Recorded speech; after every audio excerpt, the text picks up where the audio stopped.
strip into the newly designed chicane. The 88 Alex Bowman gets turned around. Gets into the lever quarter panel of the 43 car, Bubba Wallace. Doing good, we don't see any damage. Is down there on pit road fixing this stuff. Hopefully we won't have to see him for a while. That little in front of me doesn't put his finger away, we're gonna get one. Just be smart here and set him up just like you've been doing everybody else. Only flipped me off so many times a lap for not doing anything. They're battling the 43 for a few laps, and Bowman just cleaned him out. Just wreck this. Wow. Fix this race car, won't handle this today. Yeah, that was a dumbass move on his part. Dustin, you need to go tell Freddie what that was about. The response I got was, don't worry about the effing playoffs, and he was mad because we ran him over through the backstretch chicane on the start of the race. Freddie's got to realize Bubba has enough trouble getting around this place with both hands on the wheel. He doesn't need to be doing it one-handed, you know what I mean? Got to stand up for myself at some point, right? Probably wouldn't have got wrecked if he had his finger back in the car. Alex Bowman and Bubba had a conversation after the race. Oh, not only communication, but Bubba throwing water. Bubba Wallace releasing this statement on the post-race confrontation with Alex Bowman. Smooth move of playing the sick card so I couldn't bust him in his mouth. I think Alex Bowman should get an Oscar, because if he's playing the sick card, he really looks sick. I will be having a conversation with Bubba Wallace. I think that was really not classy whatsoever. When a driver's on the ground being tended to by medical personnel, you need to be smarter than that, and we'll have that conversation with Bubba, and obviously prior to Dover. Well, gentlemen, do you want to start at the start of the race or the end of the race? Because there was a lot to it. I think let's start with the end. We heard Steve O'Donnell just address it. You guys have both had altercations with other drivers. What's your opinion on the antics after the race by Bubba Wallace? Well, Bubba needed to collect himself right there. I mean, you know what I mean. You walk up to a car and you see somebody getting medical attention. It's time just to turn around and walk away. And I'm sorry, I can't. It's one big package, right? But so Bubba Wallace needs a couple things. He needs to learn something, and that's there's a time and a place.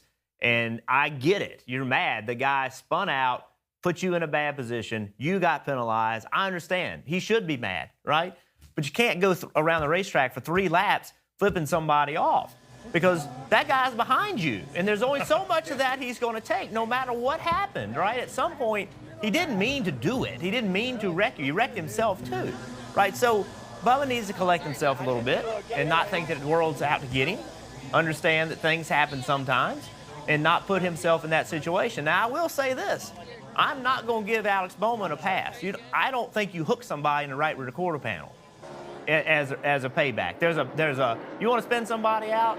There's a better way to do that. You don't hook them in the right rear quarter panel and send them driver's side to the wall. Like he deserves some criticism for that as well.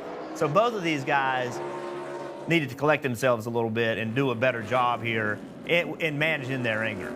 Yeah, and if it takes somebody in Bubba's camp to help him in situations like this, there's no doubt that when he went over to Alex Bowman after this race was over, and you see him sitting there and he's getting medical attention, you do say, hey, we'll talk. You can be as stern and as firm as you want to be with that, but you don't do what he did right there. And again, you don't, as a general rule, you don't turn someone the wrong way. And I say the wrong way, that's going to send them towards the wall. Short track racing, whatever it is, you don't do that. So Alex Bowman, I'm still questioning. Alex Bowman's in a car that he hadn't been in all weekend. I would have been backing off way before the signs ever started, not knowing how this car's going to act and react as I get to the chicane for the first time, to even put himself and Bubba and others in that situation. But that happens. Every driver's a little bit different to how they want to go about that. So, there's faults for both of them. But I will say this, have to give Alex Bowman credit. He showed me something at the end of the race as a race driver and as a competitor that I wasn't sure he had in him. Because for 2/3 of that race, he had done everything as wrong as he could possibly do it to keep himself from moving on in the playoffs. And then with the call to put tires on, he did everything right that he needed to do from that point forward. Well, for 2/3 of the weekend, forget the race. So let's go back and talk. I'm going to let the driver dispute end with the driver comments. As a crew chief, I look at the performance of the 88 and what they're trying to accomplish. They show up on Friday. They're good. They qualify in the front row. Everything on Saturday looks okay. I wish they probably had more speed. They wish it as well. But then they end up wrecking with 30 seconds to go in practice to get a backup car out. Then insert your comments. After this accident in practice, you would think lap 1 of the Roval would be as mittens as you could get, not a tackle single corner. He spins out. He then has to serve a penalty. All day long, they continue to make mistakes, but then in the end, they throw the checkered flag for the end of stage 2. They all line up in stage 3. And I didn't see this drive out of Alex Bowman, and I was wrong. The drive of Alex Bowman matches the drive of Chase Elliott. Which car was better, I don't know. He was under the weather. He had the pressure of the playoffs. He had guys behind him. Every time they found points, they moved ahead of him. And Greg Ives was letting him know. And at one point, I questioned if he was going to win the race. Could he chase down his teammate? It was a gutsy drive to a very messy weekend. They have to clean that mess up. That's not going to be that easy in this round. So the moment looked too big for Alex Bowman. Yeah. It looked like there was too much pressure. It was too big of a moment, too much on the line, and he wasn't handling it well. Then he got it together. And when he got it together, he became a guy that I hope that Alex Bowman looks back on this and says, this was a defining race for me because I wasn't at my best. I did not do my job, and he didn't. But then he got it together and made it happen and went and put Ryan Newman in a position to have to be overdriving, have to be pushing his car, right? And so on a day where he had his very, very worst, he also had his very, very best. Yeah. And that's okay. Like, right, had he not gotten that best out of it, though, it could have been detrimental because emotionally, you let your team down. You had a fast race car. You qualified second with it. Like, all that was great, but then you wrecked it. Then you wrecked your backup car. Then you wrecked it again. And I had a mistake after mistake. It could have been detrimental. Could have driven him in the ground. But now he can say, man, I did it. Like, I made this happen. And I think that could be extremely powerful for him and this team. Well, you talk about powerful moving forward, DJ.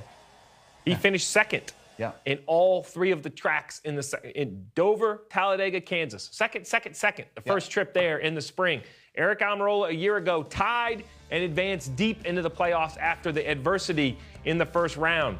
How far can Alex Bowman take this springboard of the Roval? How far can he take it into the playoffs? Okay, so I hope they gave him the day off to rest up. But I would have him in tomorrow if I were Greg Ives and I were Rick Hendrick, and I would say, look, you are tremendously talented, but when you overdrive our race cars, you're not so good. You make people mad. You make bad decisions. We have good enough race cars for you just to use your talent, which you did once we got you in a position and you calmed down and kind of realized that, hey, this might not happen, but I'll go past as many cars as I got. Overdriving the race car 90% of the time is just going to get you in trouble and make other people mad. And when he didn't do that, he just drove that race car to his potential and the car's potential. He passed a lot of race cars, passed all but one. And I would sit him down and have that conversation and say, we can go a long way because these are 3 really good places you have coming up. I think they can do that if they calm him down. And I would add in, call Bubba Wallace and call Austin Dillon. I don't care.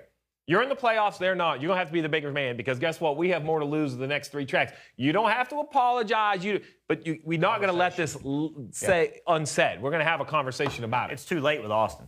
Yeah. You know, because he kind of doubled down. He kind of doubled down this weekend, right? So, those are lessons that, unfortunately, are generally learned the hard way. And you hope it doesn't come back again.